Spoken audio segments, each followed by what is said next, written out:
Machiegni kendo kaka yo achiel mar kedo gi yedhe mamero ji e pacho ka bad migawo no mar sirkal ma kedo gi yedhe mamero ji ma bende ong'ere kaka nakada odiechieng' ma kawuono ochako ayanga chenro mar nywando jopiny e lwenj kedo gi yedhe mamero ji. E kinde moyawo ayanga chenro ma kamano, jagoro mongirore migawo mar arita Raymond Omolo oywago medruok e rochruok mar arita e pacho ka moyango ni okel gi jopiny modonjore e weche mag yedhe mamero ji. Jatelono bende oyango ni nywando jopiny e lwenj kedo gi yedhe mamero ji biro kelo lokruok mathoth. Thank you very much. Thank you very much.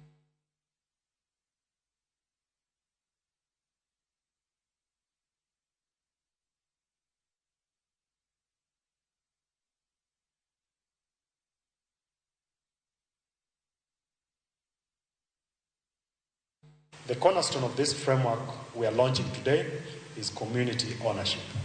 We must empower local communities to take charge of the fight against drugs, and this means forming or strengthening local committees and coalitions that bring together parents, teachers, religious leaders, youth representatives, and recovering addicts themselves. Our village elders, women groups, the border associations, and faith-based groups also have a stake in drug-free community.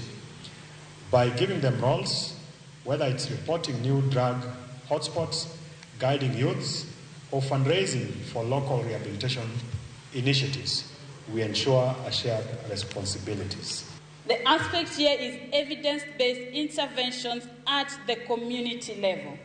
We want to expand the capacity of those who are giving these services at the community level and to do it in the right way.